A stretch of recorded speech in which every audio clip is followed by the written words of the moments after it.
Nah, ini, Nah, oke oke siap. oke. Mulai saja ya. Ya, silakan. Bismillahirrahmanirrahim. Terima kasih. Waktu kurang lebih 10 menit ya, karena mengingat waktu Ya, tepat. mepet. Bismillahirrahmanirrahim. Assalamualaikum warahmatullahi wabarakatuh. Waalaikumsalam Waalaikumsalam Nanti warahmatullahi warahmatullahi ya, wabarakatuh.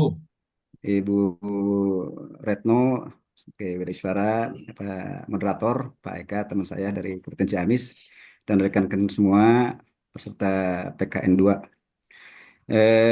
Saya dari kami dari kelompok 3A yang terdiri dari Pak Sumono, saya sendiri, Dase, Pak Eko Susanto, Pak Saldi, dan Pak Jumedil akan menyampaikan eh, tugas kelompok yang kemarin disampaikan proper oleh Bu Retno tentang strategi kepemimpinan kolaboratif dalam percepatan penurunan stunting di Kabupaten Ciamis, Provinsi Jawa Barat. Next, sedikit menyampaikan ya, Kabupaten Ciamis salah satu wilayah di Provinsi Jawa Barat ya, dengan kurang lebih 1,4 jiwa, 1.400.000 jiwa. Ya, next saja langsung next. Ya, berdasarkan saya data survei status gizi Indonesia SSGI pada tahun 2024, preferensi stunting Kabupaten Ciamis berhasil tekan 25% ya pada awal tahun 2024 menjadi, bentar, ini nggak kelihatan nih, bentar, bentar. Ada kan jadi 14 sekian, ini nggak kelihatan, mohon maaf ya. Jadi meskipun ada penurunan yang signifikan, angka tersebut masih di atas target nasional. Ya. Jadi eh, Kabupaten Ciamis dalam penanganan stunting ya, menginginkan prevalensi stunting di bawah 14%. Dan juga dengan semua program-program yang ada di Dinas Kesehatan Kabupaten Ciamis ya, untuk mengarah pada target zero stunting di tahun 2025. Surveillance Gizi 2024 juga menunjukkan penurunan stunting sebesar 0,17% ya. Dari eh, permasalahan utama di Kabupaten Ciamis ya, terutama yang pertama validitas data ya yang belum akurat. Jadi ada eh, kesenjangan terkait data ini antara eh, data nasional dengan data yang ada di kita. Yang kedua, masih tingginya keluarga berisiko stunting, ya, tentu yang memerlukan pendampingan intensif.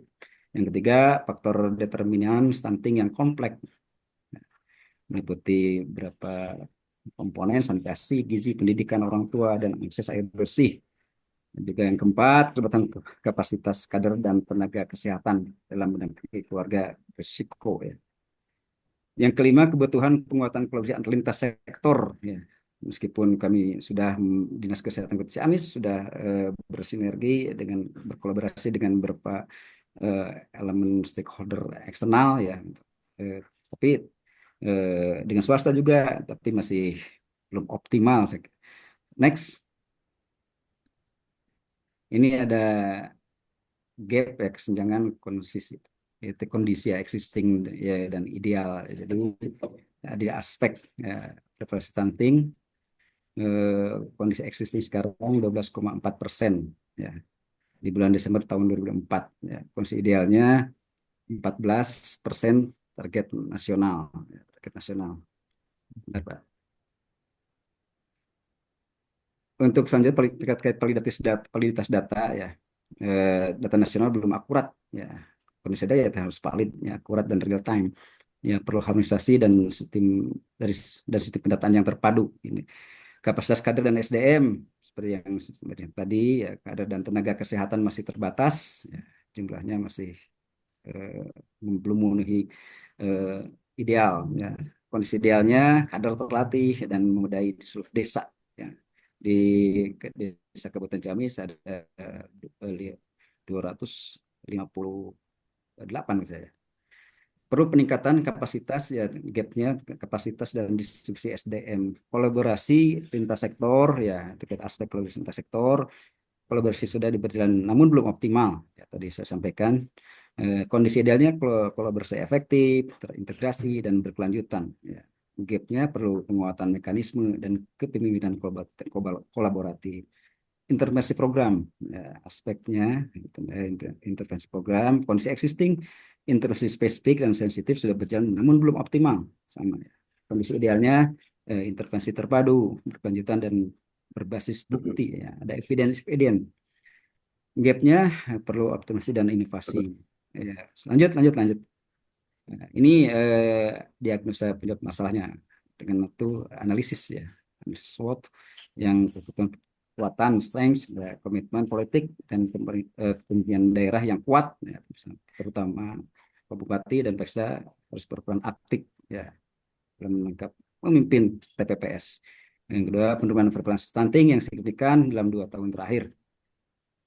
Yang ketiganya, adanya tim percepatan prevention stunting atau TPPS dan kader aktif di tingkat desa. Kelemahan, ya, ada kekuatan, ada kelemahan, weakness, ya, paling data yang belum optimal. Yang kedua, kapasitas kader dan tenaga kesehatan yang belum merata dan terbatas, ya, karena dan banyaknya desa, ya. Kolaboratif, yang ketiga, kolaborasi pemerintah dan swasta belum optimal dan belum terstruktur. Yang keempat, akses terbatas ke pelayanan kesehatan terutama di daerah pedesaan. Peluang, opportunities, ya. Yang pertama, dukungan kebijakan nasional dan provinsi untuk percepatan penurunan stunting. Yang kedua, potensi kemitraan dengan sektor swasta melalui program CSR dan inovasi teknologi. Yang ketiga, kesadaran masyarakat yang meningkat terhadap pentingnya gizi dan sanitasi. Ancaman, nah, yang pertama, faktor sosial budaya dan perilaku yang sulit diubah. Yang kedua, keterbatasan anggaran dan sumber daya.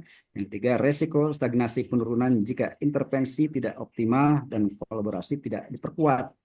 Yang keempat, masalah ekonomi di mana pendapatan keluarga yang rendah memiliki akses terbatas terhadap makanan bergizi. Ini yang slide berikutnya, diagnosa penyebab masalah dengan terus sama, ya. Analisis sebab akibatnya, respon analisis, ya, manusia, keterbatasan pengetahuan dan kapasitas kader, ya. Metodenya sistem pendataan dan monitoring yang belum terintegrasi, materialnya akses terbatas pada air bersih dan sanitasi yang memadai, lingkungan, faktor sosial budaya mempengaruhi pola asuh dan konsumsi gizi, mesin atau teknologi, kurangnya pemanfaatan teknologi informasi untuk monitoring dan edukasi, manajemen koordinasi lintas sektor dan kolaborasi yang belum optimal. Next, gagasan alternatif solusi, ya, penguatan kepemimpinan kolaboratif, ya.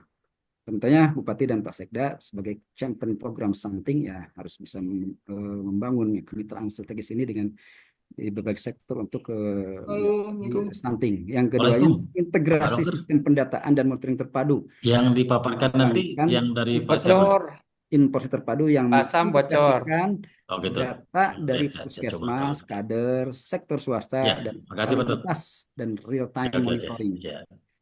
Tentunya yang keempatnya, peningkatan kapasitas kader dan tenaga kesehatan, pelatihan berkelanjutan, dan peningkatan jumlah kader serta tenaga kesehatan yang fokus pada intervensi spesifik dan sensitif.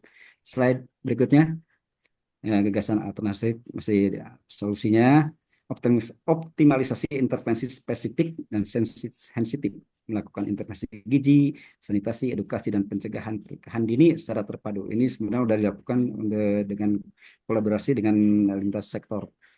Yang keduanya, pengembangan kemitraan pemerintah dan swasta, memfasilitasi program CSR dan inovasi teknologi dari sektor swasta untuk mendukung program penurunan stunting, termasuk penyediaan air bersih, edukasi gizi, diantaranya dengan ID, Ahmad Media Center, ya, ini bantuan CSR rutin, Basnas, serta perguruan tinggi swasta. Jadi di Dinas Kesehatan Kabupaten Ciamis sudah melaksanakan fasilitas program CSR dari eksternal, ya, dari sektor luar.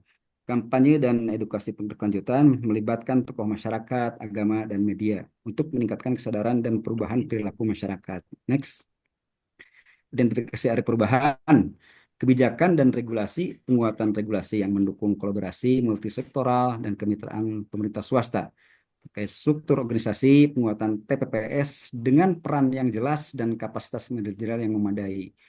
Sistem informasi, pengembangan dashboard monitoring stunting yang terintegrasi dan transparan. Sumber daya manusia, peningkatan kapasitas dan distribusi kader serta tenaga kesehatan. Terkait budaya dan perilaku, program perubahan perilaku yang intensif dan berkelanjutan di masyarakat. Terkait kemitraan, model kemitraan yang jelas dan terstruktur antara pemerintah dan sektor swasta. Next. Penerapan manajemen perubahan, ya, kepemimpinan visioner dan kolaboratif, ya. Pemimpin daerah harus aktif menggerakkan seluruh stakeholder dengan visi bersama percepatan stunting, strategi komunikasi efektif, ya, menggunakan berbagai media dan forum untuk menyebarkan informasi dan bangun dukungan. Pengembangan agen perubahan, melatih kader, tokoh masyarakat, dan sektor swasta sebagai agen perubahan, monitoring dan evaluasi berbasis data, melakukan evaluasi berkala dengan indikator kinerja yang jelas untuk menyusun strategi.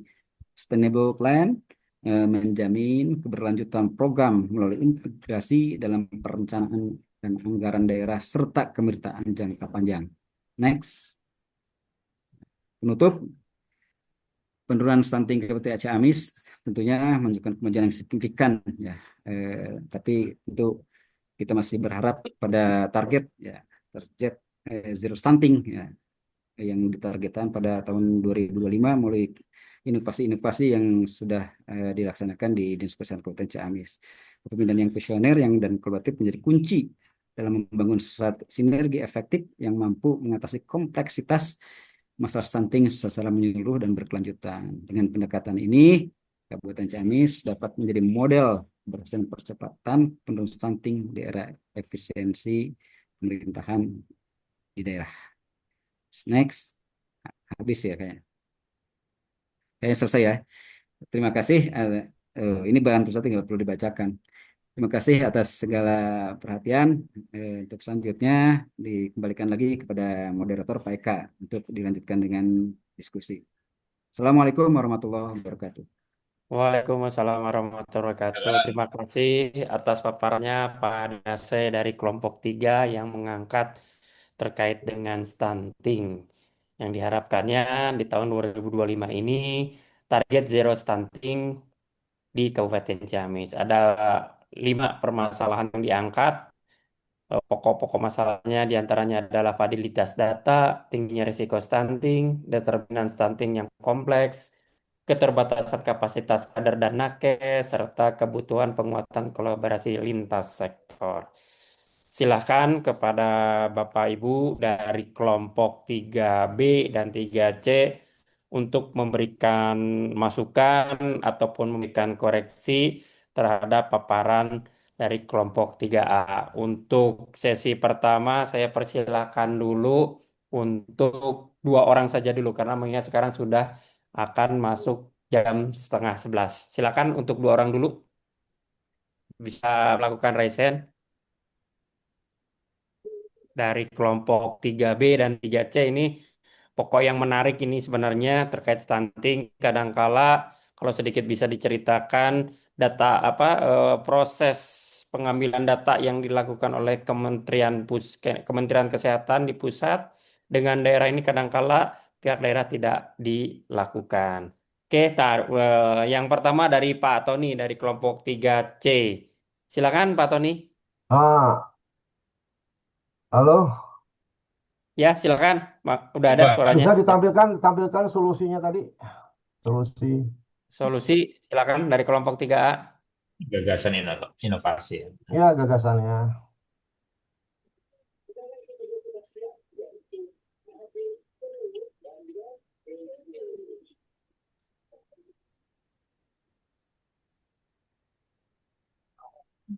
Pak Jumadil. Oh, Silakan. Nah, ini gagasan alternatif solusi. Oke, jadi saya hanya saran aja ya, kalau stunting nih, kebetulan kalau di kami di Bandung Barat itu, semua dinas terlibat, jadi dikeroyok gitu. Dinas kesehatan itu dikeroyok gitu kan. Nah, saya hanya nambahkan saja, mungkin sebaiknya juga ada substansi tentang pemanfaatan sumber daya lokal. Karena kalau di Ciamis itu kan hortikulturanya juga kuat. Nah, apalagi ini Pak Eka juga moderator dari Ciamis.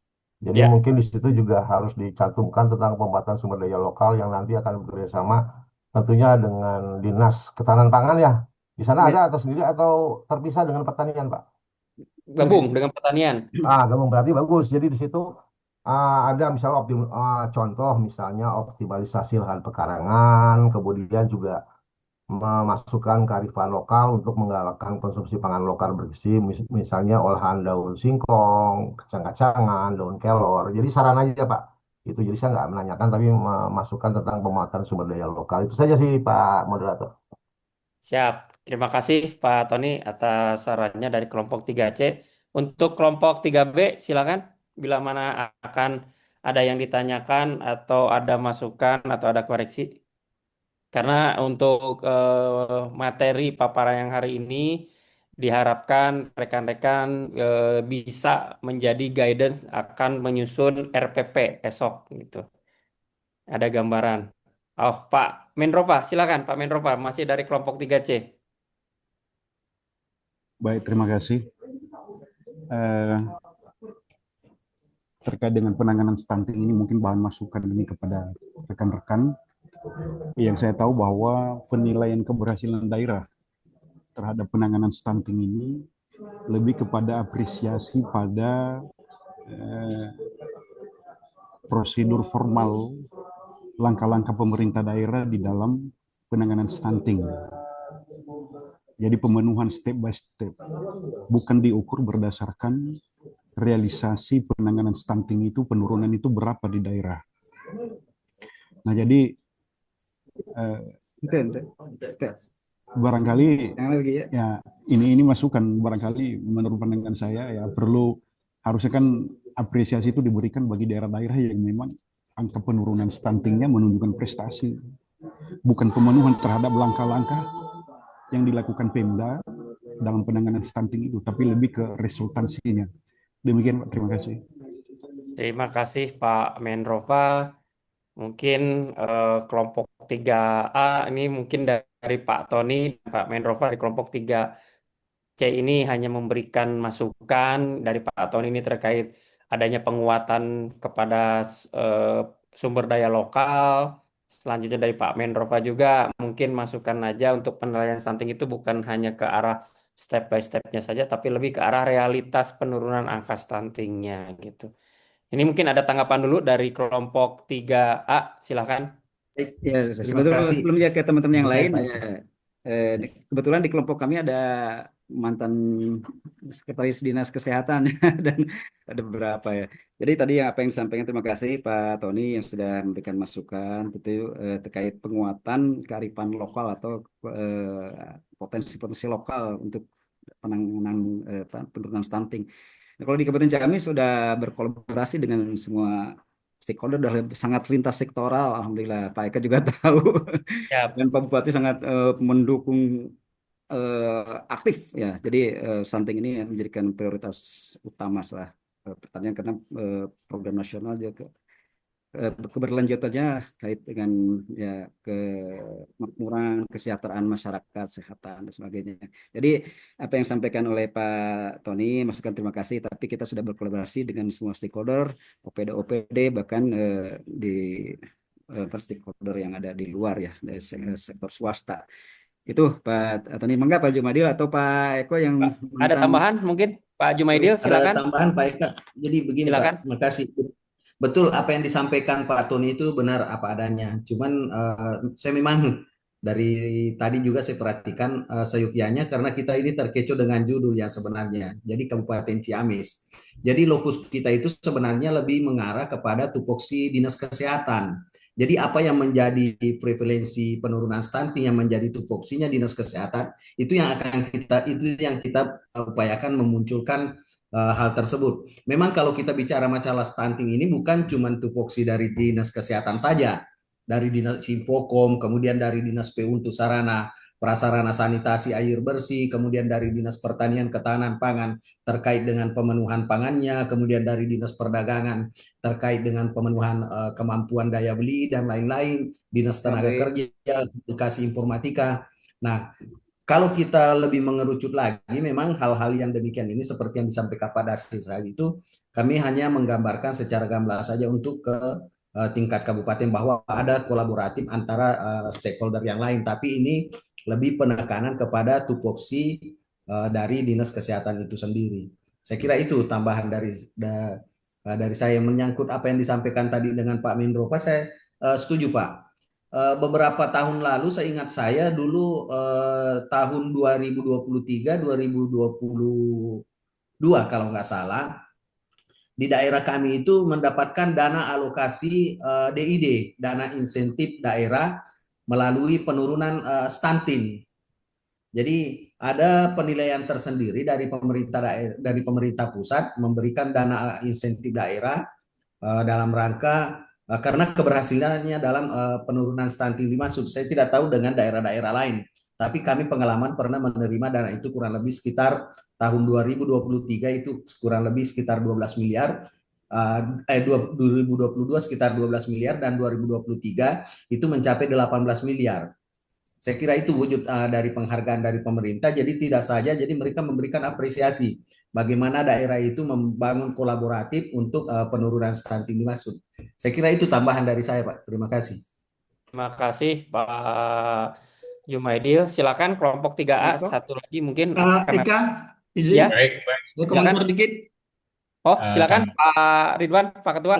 Pernyataan dari Pak Jumadil yang menyatakan bahwa urusan stunting itu merupakan tupoksi Dinas Kesehatan. Tapi sebenarnya urusan stunting ini urusan intersektoral, Pak Jumadil. Jadi porsi Dinas Kesehatan Isi dulu Pak Ridwan, bukan tupoksi Dinas Kesehatan. Kami lebih memunculkan di sini aspek dari tugas pokok Dinas Kesehatan.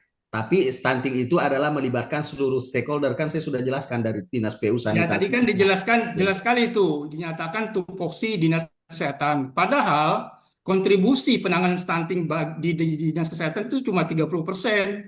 Sedangkan 70%-nya adalah intervensi yang spesifik. Nah, di Dinas Kesehatan itu hanya intervensi spesifik ya terkait gizi, kemudian tumbuh kembang anak, kemudian persiapan ibu hamil. Nah, itu saja. Itu 30% kontribusinya. Jadi sebenarnya benar apa yang disampaikan, kolaborasi itu penting. Bahkan di Bandung Barat ya untuk tupoksi itu OPD yang tertinggi atau ketua penanganan stunting itu di Bapeda, Badan Perencanaan Pembangunan Daerah. Kemudian melibatkan dinas-dinas lain yang terkait seperti pemberdayaan masyarakat di desa, ya, dinas pendidikan karena masalah ekonomi juga besar pengaruhnya. Kemudian dinas sosial, dinas ketahanan pangan, kemudian dinas pekerjaan umum misalnya terkait penyediaan sarana air bersih, camat dan lurah, maka melibatkan semua unsur. Jadi saya kurang setuju kalau dikatakan bahwa tupoksi utamanya di dinas kesehatan. Makasih Pak, itu mungkin sekedar masukan.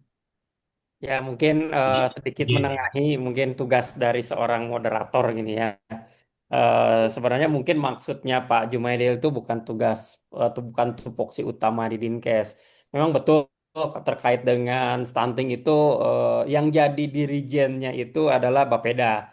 Gitu. Memang betul dirijennya ada di Bapeda. Namun karena mungkin terkait stunting kesehatan itu Dinkes yang memiliki ilmu pengetahuannya, diharapkan OPD-OPD yang lain itu ikut mendukung berkolaborasi terhadap penurunan angka stunting tersebut gitu. Jadi mungkin kata kuncinya ini adalah kan kolaborasi gitu. Jadi Kolaborasi ya. jadi sebenarnya memang betul kalau dilihat dari saya juga dinas sosial dalam artian memang betul kita ada peranan dari stunting dan memang betul tugas utamanya itu bukan hanya di Dinkes gitu. Bahkan di kami ini di sini itu yang jadi pokok utama tim tempur yang paling depan itu adalah Dinas KB gitu. Kalau di Ciamis itu Dinas KB gitu. Tapi kembali lagi yang Dinas KB itu yang sebagai tim ketua tim teknisnya lah yang memahami terkait dengan stunting yang akhirnya dirijennya itu adalah dari Bapeda yang mengkorelasikan, menghubungkan antara program-program dari OPD-OPD yang mendukung terhadap penurunan angka stunting. Yang memang betul kalau kita bicara stunting itu tidak jauh dari namanya keluarga-keluarga, tidak jauh dari namanya kesehatan dari keluarga. Mungkin itu yang bisa saya simpulkan. Oke, kita cukupkan hanya kesalahan persepsi saja pemahaman dari saya gitu. Ditambahkan Pak Eka. Oh, silakan Pak Eko. Baik, baik. Terima kasih.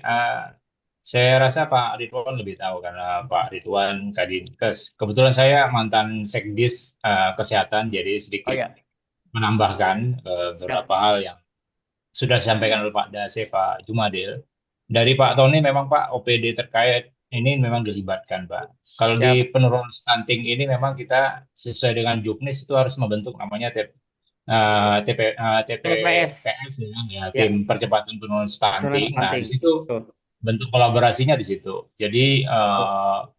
termasuk juga dengan perguruan tinggi, Betul. kemudian ketiga masuk dalam semua dan hampir seluruh OPD itu terlibat di dalamnya. Betul. Nah, khusus kesehatan memang betul kata Pak Ridwan bahwa untuk intervensi ini kan ada dua, spesifik dan sensitif. Nah, spesifik ini lebih cenderung ke kesehatan dan biasanya di TPPS itu koordinator untuk spesifiknya dinas kesehatan. Jadi Pak Jumadil hanya menggambarkan seperti itu terkait dengan area-area yang memang jadi intervensi apa namanya tugas pokok dinas kesehatan.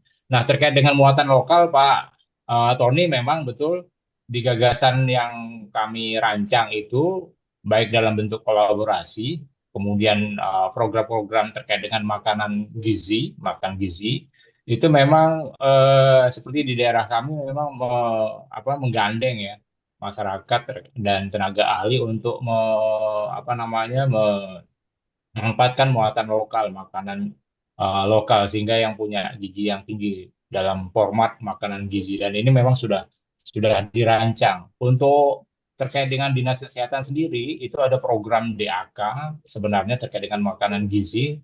Ini juga mengarah kepada muatan lokal yang memang bisa meningkatkan muatan gizinya.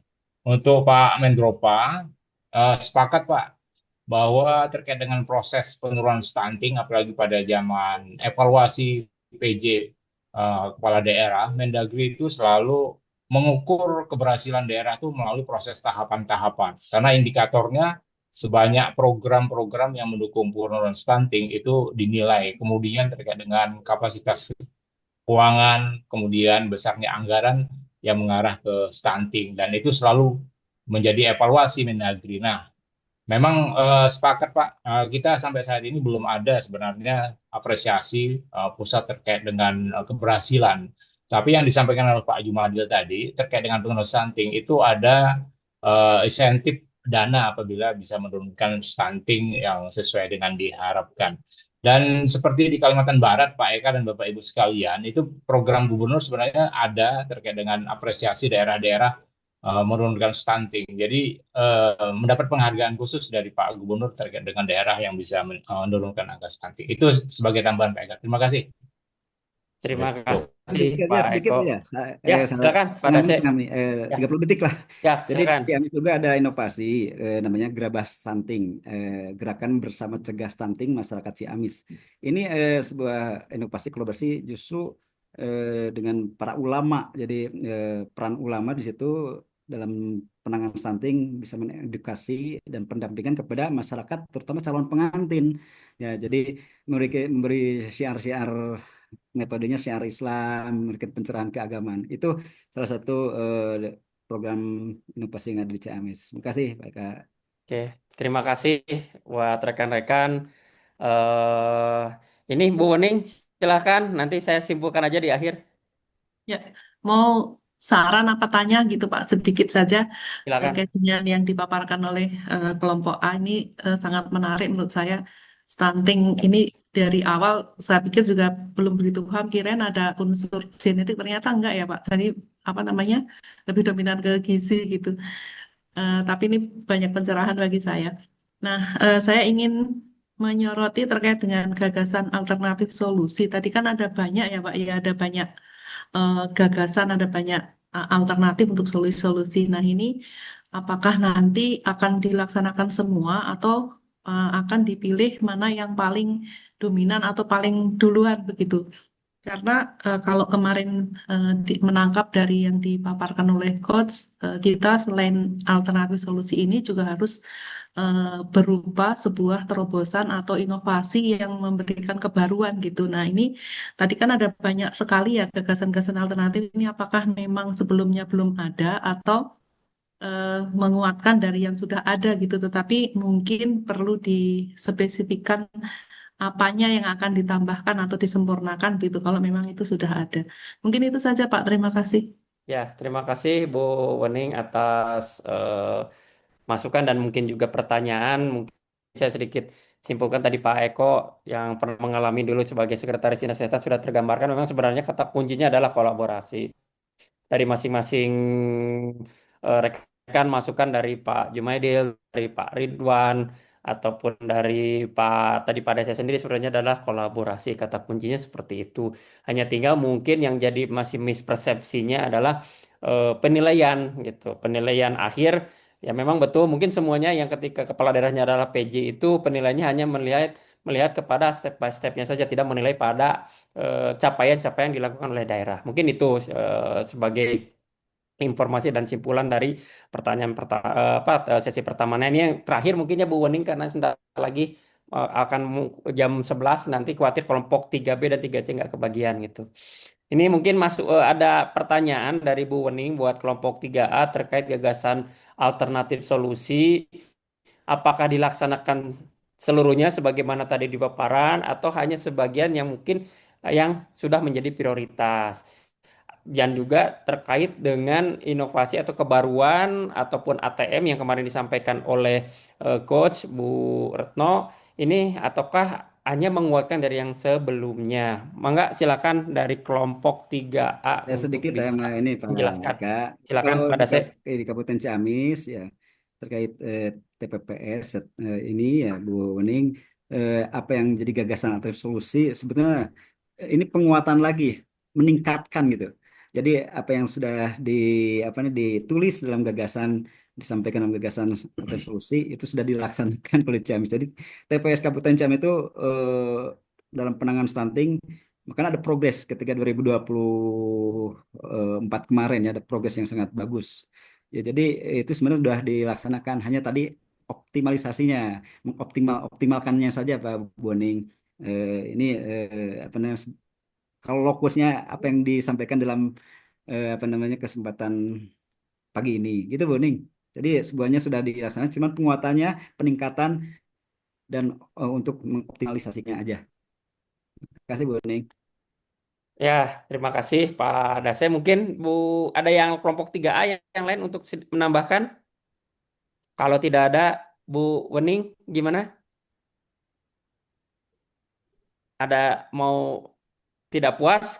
Kalau tidak puas, Saran aja Pak, kan nanti saran. Silakan. berarti harus dilihat begitu ya yang akan disempurnakan diapanya kan artinya kalau akan ada penguatan, akan ada penyempurnaan kan berarti yang selama ini existing masih ada kelemahan gitu. Nah, mungkin itu yang area-area yang harus dikuatkan gitu. Betul, Mungkin itu saja Pak. betul. Terima kasih Boning. Nanti ya tentu ada skala prioritas.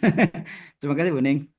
Ya, terima kasih. Tambahan sedikit Pak Eka, punten. Silakan Pak Tony. Jadi gini maksud saya pertanyaan saya itu, ini gagasan alternatif solusinya ini masih baru di level kelembagaan, tapi contohnya gini ya, penguatan pimpinan kolaboratif ini kan koordinasi, ya memperkuat. Nah, yang dikoordinasi itu apa? Makanya tadi saya masukkan contohnya penguatan potensi lokal gitu loh. Karena ini kalau saya lihat di gagasan alternatif solusinya ini baru di level kelembagaan, sementara dalamannya itu nggak ada gitu loh. Jadi itu cuma saran saya aja untuk dilengkapi itu aja. Makasih.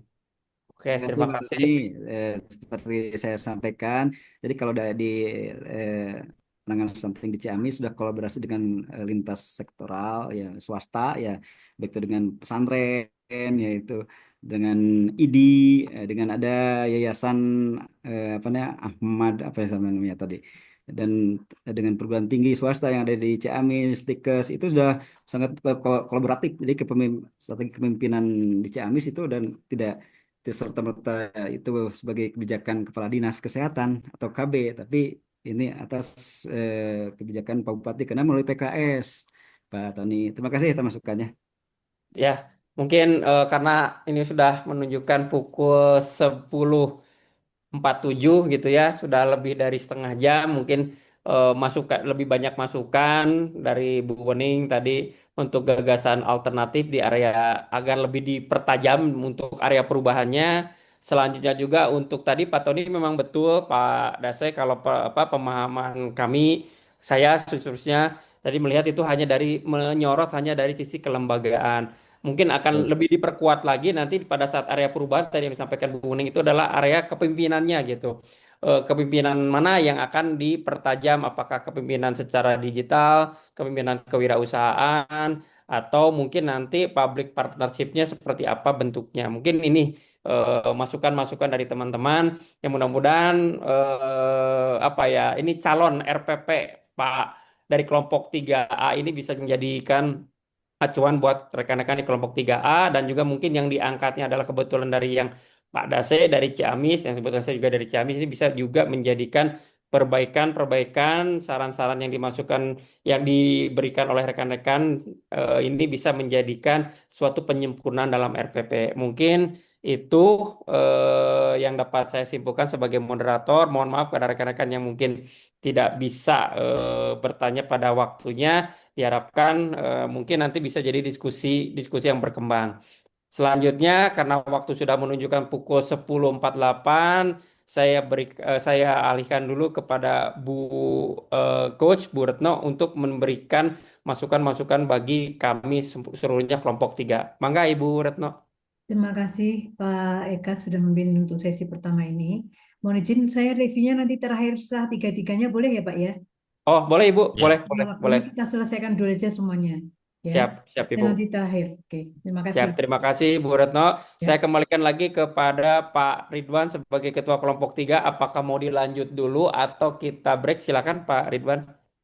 Ya, waktu Indonesia bagian tengah sudah hampir sholat, Pak. Sudah mau sholat ya? Kita break aja lah kali ya. Sholat Biar dulu. Kita break ya. Oke, kita Ya, break boleh Pak dong. Singkat sesuai Pak. jadwal. Kalau saya lihat di grup itu kita masuknya lagi pukul 13 Oh ya, 13.30. Sepakati ya sesuai dengan jadwal Oke. yang disampaikan Bu Rahma. Pak, tapi punten yang Indonesia Barat kan belum break Pak. Oh ya, Ya, belum sholat Jumat. Jadi kalau saran saya, nanti daripada kehilangan waktu, karena ini ya. saya lihat dari contoh paparan satu kelompok ini, menurut hemat saya masih perlu banyak masukan dari saya. Gitu ya. Siap Ibu. Jadi nanti saya yang kelompok lain kalau masukan, karena ini mendasar ya Pak ya, ini kan mendasar Ya. konsep proper gitu, yang nanti Siap. harus Bapak Ibu lakukan masing-masing. Saya Siap ingin Ibu. menjelaskan, cuman kalau semua break sekarang waktunya masih lama Pak. Yang Oh oke. yang mau sholat Untuk Jumat biar sholat Jumat, yang silakan. Indonesia Oke, Barat oke, kan ya, betul. belum, tetap aja. Siap Ibu. Gitu. Siap. Ya, Mangga yang untuk yang waktu Indonesia bagian barat kita sepakati selesai jam berapa? 11.30 Pak, sesuai 11.30. jadwal. Ya. Siap. Berarti Dalam untuk menuliskan rekan-rekan yang Kepala di Dinas PDP Indonesia itu kan Tengah atau Indonesia Timur tidak silakan mudah ya, melaksanakan sholat. terkait viralnya lagi anu Eger teh ya. Untuk yang Indonesia Nah, bagian barat kita Pak lanjut Tony maka bocor, ke Pak Pak Tony. Ridwan. Ya. gitu. Tapi nggak apa-apa Jadi ya, saya teman-teman di eta dong wilayah Eger tengah dan timur nggak muncul ikut jadi karena masih diskusi. beraktivitas. Ya. Pak Tony Nah kan bocor, kita kan Pak Tony. kemarin nggak diajak ini. Bocor Pak Tony. Belum salam. Bocor. Pak Tony bocor. Baiklah, kalau kesepakatannya kita lanjut, kita minta untuk kelompok 3C dulu yang maju ya. Saya minta Pak Sumarlin dari kelompok 3B untuk memimpin diskusi.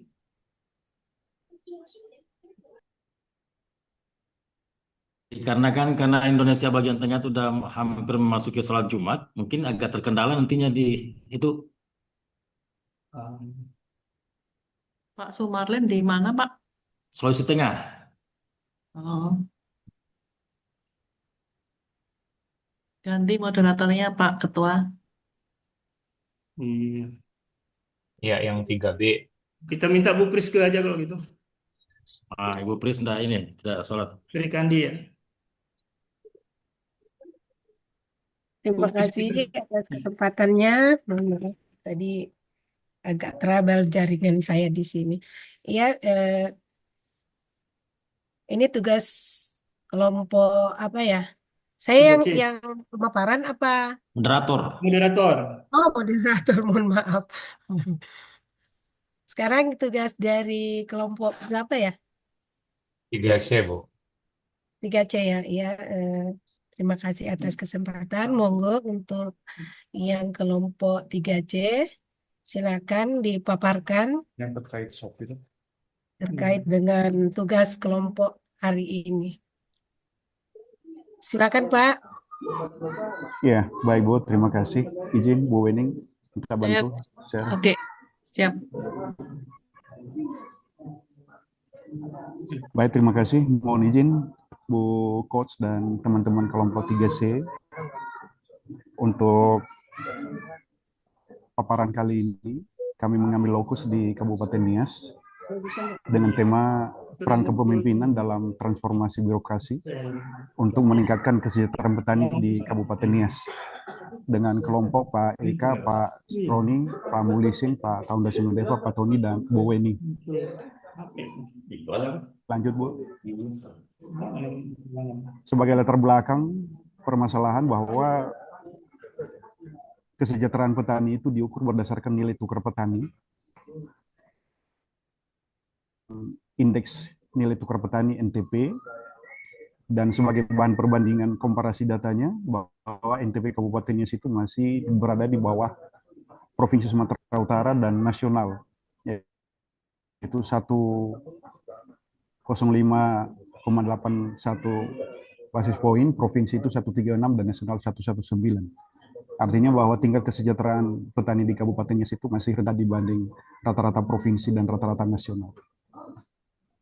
Atas isu ini, maka permasalahan utama ada beberapa. Yang pertama adalah rendahnya adopsi teknologi.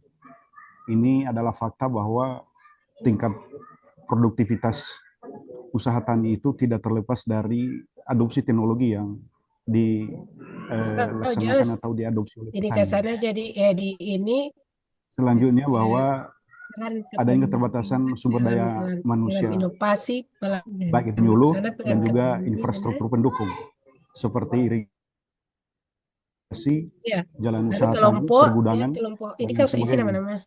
Logistik bocor. Ya, Lalu tambah sana peran ketiga adalah kepemimpinan. Ibu Pris bocor.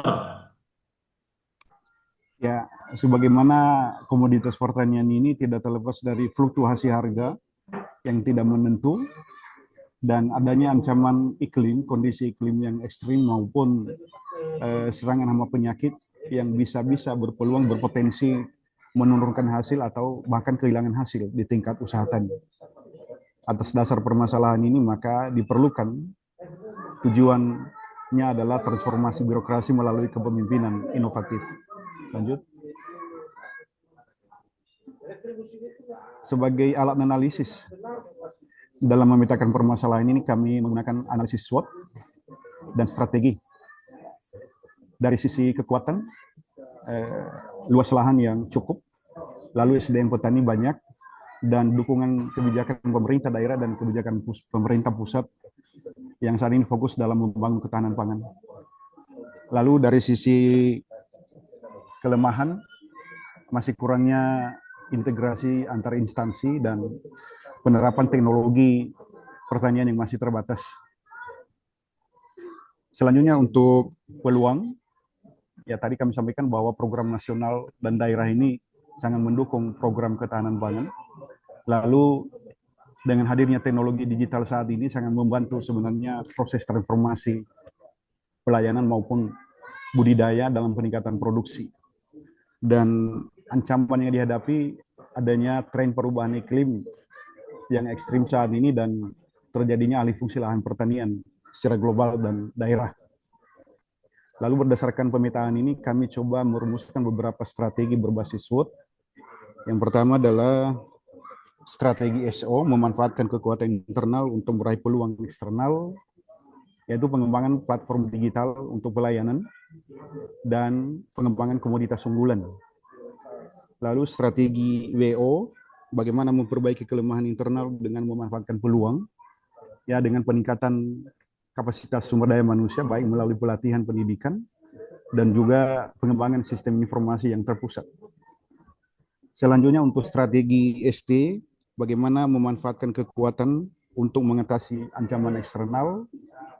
Ya, ini dilakukan melalui strategi diversifikasi komoditas dan pembangunan fasilitas pendukung seperti cold storage untuk memperpanjang daya tahan ataupun daya simpan daripada produk hasil pertanian. Dan terakhir, strategi WT, bagaimana meminimalkan kelemahan internal dan menghindari ancaman eksternal itu yang melakukan reformasi tata kelola dan bagaimana upaya perlindungan lahan melalui dukungan regulasi. Next. Lalu gagasan inovasi yang kami tawarkan adalah yang pertama adalah pembentukan Brigade Al-Sintan. Brigade Al-Sintan ini semacam gugus tugas untuk membantu fasilitasi petani ataupun kelompok tani dengan menyediakan penyediaan alat-alat pengolahan, alat penanaman, alat panen, ataupun alat pengendalian hama penyakit, yang seluruh peralatan ini itu dipulkan di dinas sebagai milik dinas, dan nanti untuk pemanfaatannya di mana kelompok tani yang memerlukan di daerah ataupun di wilayah siap dimobilisasi untuk mengatasi keterbatasan sarana prasarana yang dimiliki oleh petani, sehingga diharapkan melalui ini akan hadir efisiensi produksi, waktu, dan biaya tenaga kerja di tingkat petani. Melalui upaya ini diharapkan akan bisa menumbuhkan, menaikkan tingkat produktivitas, sehingga rasio penerimaan dan rasio pengeluaran petani itu semakin tinggi. Lalu, gagasan inovasi kedua adalah penawaran layanan digital, yaitu dalam bentuk pengembangan website interaktif. Ini digunakan sebagai sarana media bagi petani untuk melakukan interaksi interaktif dengan pihak pengelola, dalam hal ini dinas, dan sekaligus juga dimanfaatkan sebagai sarana informasi untuk menyampaikan paket-paket teknologi berupa literatur ataupun video petani dalam pemanfaatan teknologi. Demikian juga pemanfaatan media sosial seperti Facebook, Instagram untuk sarana informasi, sosialisasi program kegiatan ataupun penyampaian informasi yang sifatnya diperlukan untuk disebarluaskan di seluruh masyarakat petani, dan juga barangkali yang sifatnya larangan disampaikan melalui media sosial ini. Lalu penyediaan virtual asisten atau asisten virtual melalui WA ataupun call center ini menjadi wahana interaksi antar petani dengan pihak dinas dalam menyampaikan keluhan ataupun hal-hal yang sifatnya perlu pembimbingan lebih lanjut dari dinas. Targetnya ini adalah penyuluhan dan informasi real time yang sesuai dengan kebutuhan di tingkat petani. Lalu berdasarkan penawaran inovasi ini, maka ciri pemimpin perubahan hadir di sini. Yang pertama ya visioner, pemimpin yang visioner dan berorientasi masa depan. Artinya bahwa melalui inovasi ini pemimpin memiliki mindset untuk memiliki visi yang jauh ke depan dan berorientasi masa depan terkait dengan peningkatan pelayanan. Lalu kedua, adaptif terhadap teknologi. Ya, ini dalam rangka adopsi teknologi yang sedang berkembang saat ini, maka melalui penawaran inovasi ini memiliki kemampuan untuk beradaptasi. Lalu ciri pemimpin perubahan berikutnya adalah kolaboratif lintas sektor, baik itu antar unit organisasi maupun antar pelaku-pelaku di sektor pertanian, kelompok tani, dan lain sebagainya. Lalu keempat adalah fokus pada dampak dan hasil. Artinya bahwa area perubahan ini ditujukan pada dampak yang memberikan impact kepada peningkatan produktivitas dan yang pada ujungnya nanti akan membawa peningkatan kesejahteraan di tingkat petani. Lalu yang terakhir adalah pemimpin yang berani mengambil risiko terukur. Artinya bahwa inovasi ini ditawarkan sebagai sebuah keputusan dengan mengambil risiko yang tentunya sudah diperhitungkan secara terukur dengan melakukan mitigasi perhitungan sebelumnya. Lanjut. Lalu peran pemimpin sebagai coach atau mentor dalam penawaran inovasi ini, yang pertama adalah membimbing tim dalam adopsi inovasi teknologi. Ya, tentunya ini tidak terlepas dari kemampuan seorang pimpinan perangkat daerah di dalam membimbing tim bagaimana mengarahkan tim bekerja untuk adopsi inovasi teknologi. Lalu memotivasi melalui pelatihan yang berkelanjutan sebagai wahana untuk pengembangan sumber daya manusia yang menjadi ujung tombak dalam melakukan pelayanan kepada petani. Dan yang terakhir adalah evaluasi kinerja berbasis dampak. Nah, tentunya ini menjadi tolok ukur untuk mengukur apakah inovasi ini berhasil atau tidak sesuai dengan indikator kinerja yang akan ditetapkan. Lanjut. Berdasarkan penawaran inovasi ini, maka area perubahan yang menjadi sasaran yang pertama adalah memperbaiki kualitas pelayanan publik melalui hadirnya Brigade Al-Sintan dan layanan digital sebagaimana yang kami sampaikan tadi. Sehingga melalui kedua layanan ini diharapkan kualitas pelayanan Dinas Pertanian kepada para petani ataupun pengguna pelayanan akan bergerak ke arah positif sehingga bisa memperbaiki kualitas pelayanan publik. Kemudian yang kedua adalah manajemen perubahan, yaitu bagaimana beradaptasi dengan perkembangan organisasi lingkungan eksternal maupun internal dalam konteks perubahan manajemen. Lalu yang ketiga adalah deregulasi kebijakan. Ini nanti dikuatkan dengan peraturan bupati. Inovasi ini sehingga memiliki landasan hukum yang kuat dan ada arah yang jelas terkait dengan pelaksanaan. Yang keempat adalah penguatan SDM, yaitu berupa kompetensi staf. Ya tentunya dengan implementasi inovasi ini, maka staf dipersiapkan untuk menangani setiap layanan sehingga keluhan-keluhan yang disampaikan dan pelaksanaan tugas-tugas masing-masing bidang sesuai dengan penawaran inovasi ini diperkuat dengan sumber daya manusia yang memiliki kompetensi sehingga setiap permasalahan itu bisa direspon dengan cepat. Dan yang kelima adalah tata laksana, bagaimana mengefisienkan prosedur. Ya dengan pelayanan ini maka prosedur yang sifatnya manual bisa lebih cepat dari sisi waktu, biaya, tenaga. Nah, sehingga dalam penataan tata laksana bisa menjadi area perubahan yang diharapkan. Lanjut.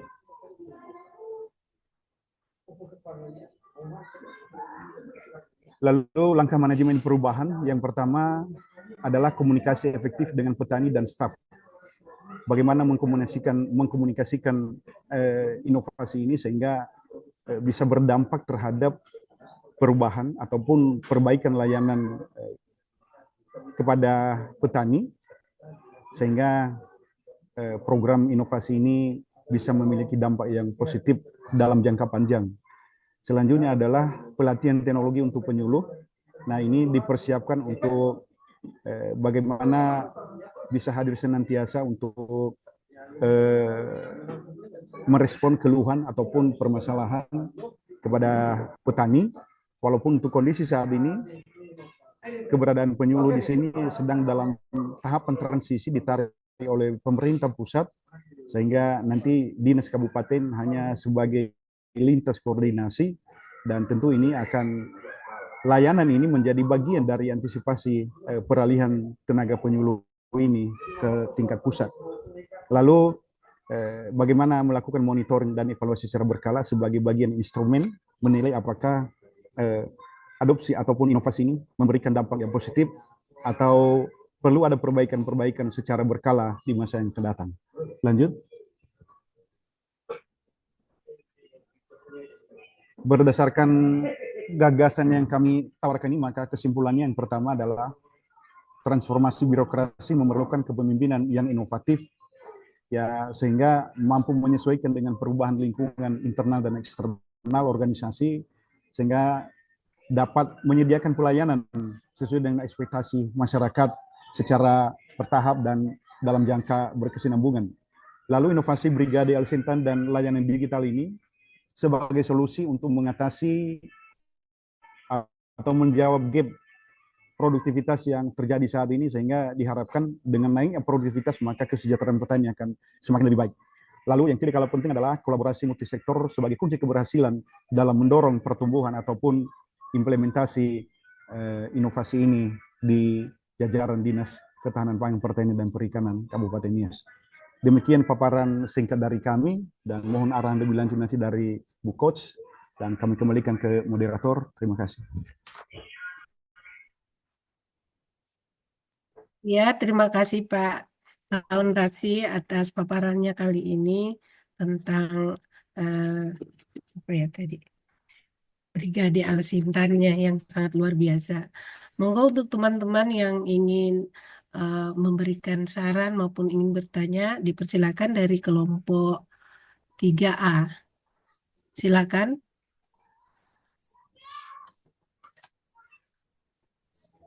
Silakan Pak Sumono. Mas Sumono apa Pak Tony? Tony 3 Oh, gitu ya. izin Bu Priske. Ya, silakan. Terima kasih moderator. Terima kasih Pak Mendropa yang sudah menyampaikan salah satu contoh yang sangat baik sebetulnya nih. Tapi apa yang ditampilkan sudah sangat komprehensif. Mungkin sedikit saran Pak. Kalau kami melihat apa yang sudah gagasan-gagasan yang sudah disampaikan itu sudah bisa mengcover semua. Kami belum melihat apakah tidak sebaiknya juga pasar ini menjadi salah satu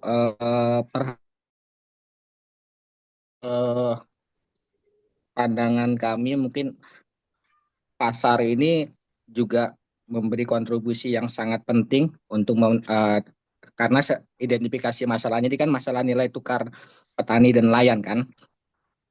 Ya. Kita ketahui bersama bahwa sebetulnya sangat real di lapangan bahwa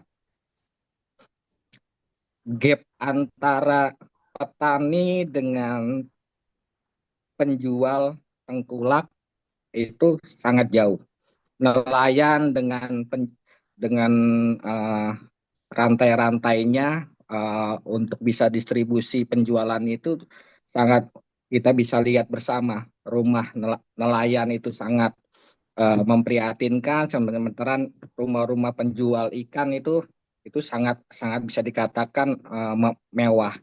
Nah, itu mungkin yang perlu menjadi intervensi juga, gagasan bagaimana pasar ini ataupun memperpendek rantai penjualan sehingga tentunya salah satu dampaknya bisa mendorong nilai tukar ataupun pendapatan dari petani dan nelayan itu bisa meningkat. Mungkin itu demikian Bu Priske. Ya Pak Tahun dan pertanyaan dari Pak Sumono terkait dengan masalah marketingnya Pak. Apa mau dijawab dulu apa ditunggu teman-teman yang lain baru dijawab sekalian Pak? Sekaligus saja Bu. Langsung ya, silakan Pak. Atau ada teman-teman dari kelompok yang sama, silakan. Paling aja nambahkan aja Bu, tadi apa yang disampaikan oleh Pak Sumono betul. Isu yang paling sering terjadi lah di daerah semuanya itu adalah rantai distribusi yang panjang. Jadi rantai distribusi yang panjang itu akan menyebabkan fluktuasi harga, ketidak apa namanya, Namilan harga. ketidakadaptasiannya harga ya, karena apa namanya tadi gapnya terlalu jauh, makanya ketika di masalah utama kalau tidak salah tadi masalah utamanya adalah fluktuasi harga ya Bu ya, kalau tidak salah tadi.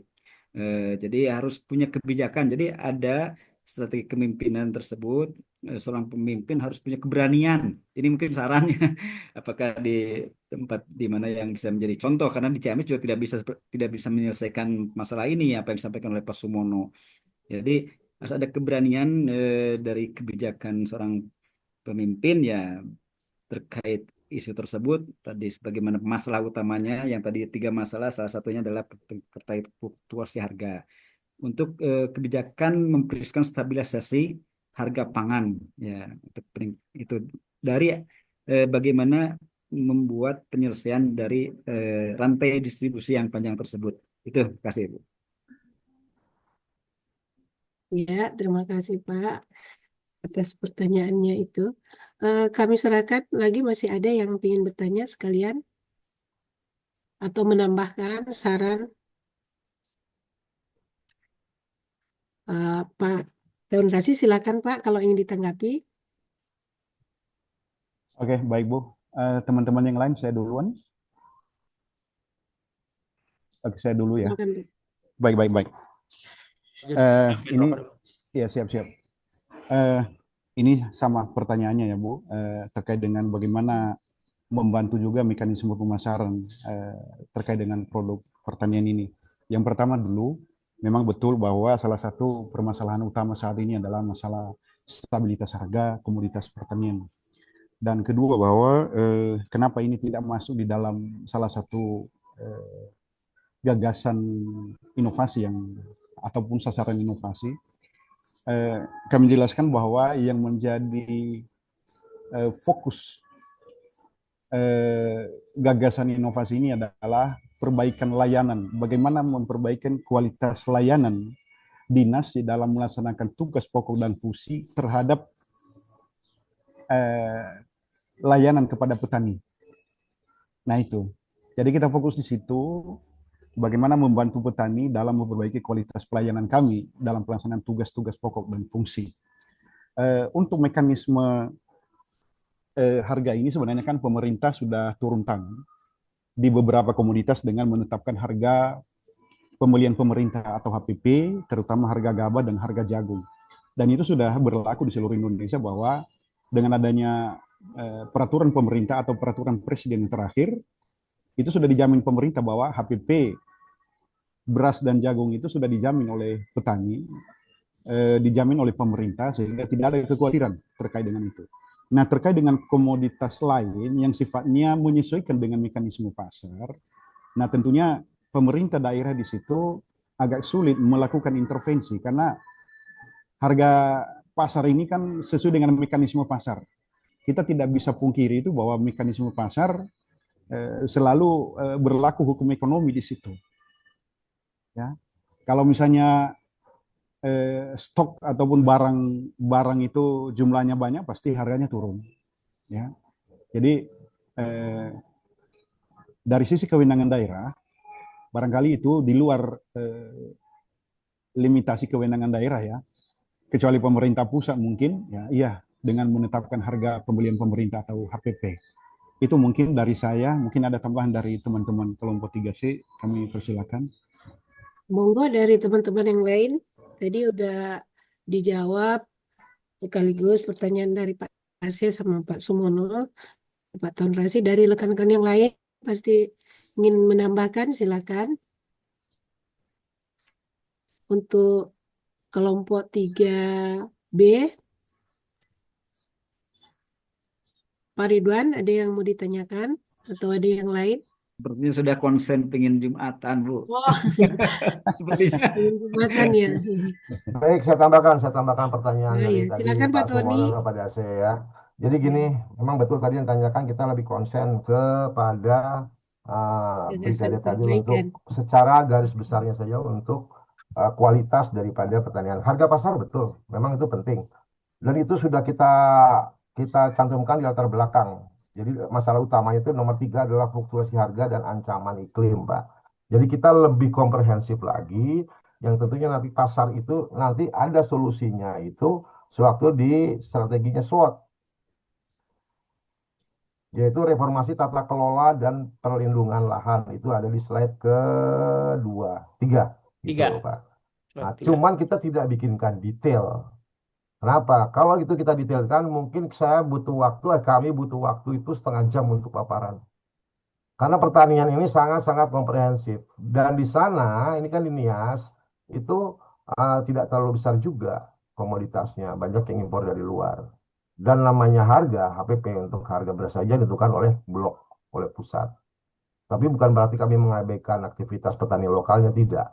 Tapi kami secara komprehensif tentunya akan dirumuskan dengan formula tadi ada. Makanya kita ada di reformasi tata kelola dan perlindungan lahan. Nah, reformasi tata kelola itu tentu dari hulu ke hilir. Mulai dari musim tanam, kekurangan pupuk, banyak itu. Tapi kita tidak detailkan. Karena apa? Keterbatasan dan juga ruang lingkup. Tapi kalau kita mau bikin makro, ya karena saya di Bapeda juga ini memang ini kecil. Tapi kalau kita mau bikin lengkap, monggo. Tapi kita kasih waktu kesempatan 3 hari untuk detailkan itu. Mungkin itu saja. Anggapan dari kita. Terima kasih Pak Tony yang sangat itu ya, berapi-api ya terkait dengan lebih fokus lah kata Pak ini di gagasan perbaikan layanan yang sudah diperkuat dengan analisis SWOT-nya Pak Tony tadi. Rekan-rekan masih ada lagi yang ingin menambahkan atau ingin sumbang saran, silakan. Mungkin boleh Bu Pris? Pak Yar, ya Pak Ya. Yar. Saya dari kelompok C juga mungkin mungkin akan sedikit menambahkan tadi yang disampaikan Pak Tony dan Pak Mendrova gitu terkait yang disampaikan Pak Sumono sama Pak Dase.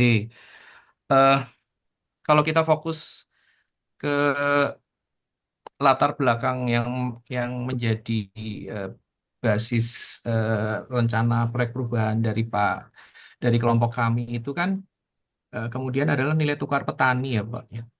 Nilai tukar petani di Nias itu dianggap masih kita anggap tadi waktu diskusi masih perlu ada perbaikan gitu. Jadi eh, memang ada beberapa masalah utama di situ gitu. Misalnya rendahnya adopsi teknologi, keterbatasan SDM, fluktuasi harga dan ancaman iklim. Eh, Memang betul bahwa penciptaan pasar itu menjadi bisa untuk memperbaiki itu lah gitu dengan perbaikan di pasar. Tadi juga sudah disampaikan oleh Pak Mendrova dan Pak Tony saya kira. Cuman kan di sisi lain untuk perbaikan NTP itu nggak cuman itu gitu. Kalau kita ini kan ada ekstensifikasi, misalnya ekstensifikasi pertanian, intensifikasi pertanian dan mekanisasi. Jadi kalau kita lihat bahwa gagasan perubahan yang disampaikan oleh kelompok kami adalah eh, relate-nya kepada mekanisasi dan intensifikasi. Jadi pembentukan brigade itu dan dengan kemudian ada teknologi informasi apa untuk komunikasi sebetulnya untuk komunikasi tadi misalnya dengan call center di situ itu akan mempermudah hal itu gitu. Jadi alat-alat alat-alat yang di pool tadi disampaikan Pak Mendrova di satu titik kayak semacam kita sebut mungkin di kelompok kami UPTD semi-semi UPTD di titik-titik Ya. tertentu yang kemudian dia bisa digerakkan dengan mudah gitu. Eh, Ketika petani-petani atau kelompok tani di Nias itu membutuhkan. Jadi di situ kan akan menciptakan harga harga yang lebih efisien gitu. Dengan model yang lebih efisien mungkin harganya lebih bagus buat petaninya. Jadi keuntungannya bisa lebih meningkat buat petani itu. Tidak ada biaya-biaya terkait alsintan itu, misalnya pompa traktor gitu-gitu. Jadi karena semua sudah ada kayak semacam subsidi dari pemerintah sebetulnya. Mungkin itu. Terima kasih Bu Friske. Ya, terima kasih kembali untuk Pak Hadiar. Eh, Demikian pemaparan dari kelompok 3C terkait dengan inovasi eh, Brigade Alsintan dan segala macam persoalan yang ada di pertanian terkait gap-gapnya. Eh, Apakah masih ada yang ingin bertanya atau sumbang saran yang lain? Karena waktu sudah menunjukkan di tempat saya jam 12 lebih ya, di 12.20. Kalau di bagian barat berarti pukul 11.20. Jadi kalau memang sudah tidak ada, saya kembalikan ke Bu Retno sebagai coach. Demikian, terima kasih Bu Retno. Silakan. Lu. Terima kasih Bu Friske sudah memimpin diskusi kelompok 3C. Oh, Pak Ridwan ini. Selanjutnya kita mungkin akan break dulu ya. Ya Pak, Ya, break udah dulu. jam 11 Soalnya lebih. udah tinggal berapa menit. Nah, nanti kelompok 3B yang bicara setelah pada Jumat dengan narasumbernya. Kemudian untuk pemimpinnya kami minta kesediaan Pak Eko ya dari kelompok 3A. Siap, Pak. Siap. Ya. Mungkin itu saja kami Pak serahkan Ridwan. ini ke Bu Reno. Ya, terima kasih. Bapak Ibu semuanya, untuk kelompok 3C, saya akan mereviewnya sekaligus nanti selesai semuanya ya. Tapi Ya, mohon izin untuk Pak Ridwan, tolong kelompok 3B itu belum ada di hailing ya, belum upload ya. ya nanti di Siap. upload. Kelompok Mungkin 3B habis ini. belum upload, tolong diingatkan untuk di-upload karena batasnya kan sebenarnya jam 10 tadi ya. Jadi saya mempelajari nggak bisa juga, saya cari nggak ada. Itu yang pertama. Yang kedua, Bapak Ibu, nanti mungkin kita diusahakan tepat waktu 13.30 karena masih banyak yang akan kita bahas ya. Masih harus laporan satu kelompok lagi, masih saya akan mengulas beberapa lagi karena bagi saya penting pendalaman ini, karena ini dasar ya, sangat dasar gitu. Di konsep ini sangat dasar. Nampaknya dari persepsi Bapak Ibu ada beberapa yang masih kurang pas menurut saya gitu ya. Nanti saya review secara kelompok setelah kelompok 3B paparan sekalian. Mungkin itu Bapak Ibu, selamat istirahat, selamat sholat Jumat, Isoma, dan sebagainya. Demikian, Siap, Bu. mohon tepat waktu Terima kasih, Bu. 13.30 Ya, ya. Ibu. Terima kasih, Baik. Bu. Terima kasih. Yuk. Ayo, Ayo kelompok sholat, 3. ayo Oke, sholat, Saya, ayo saya sholat. share Pak, sebentar saya segera share. di-upload. Pak. Ayo upload. Kopi dulu sama sholat dulu. Bu Wening, Bu Kelompok 3B Priske, bisa habis nih. Siap, Pak siap. Dase, upload segera. Perintah ketua. Udah, Pak, kita mah aman. Aman ya, 3C aman ya. Aman, aman, aman. Aman. 3B, Bu Priska, Ketua. Udah kabur ya. Kelompok 3A, Pak Dase, udah kabur semua. Oke, silakan kabur.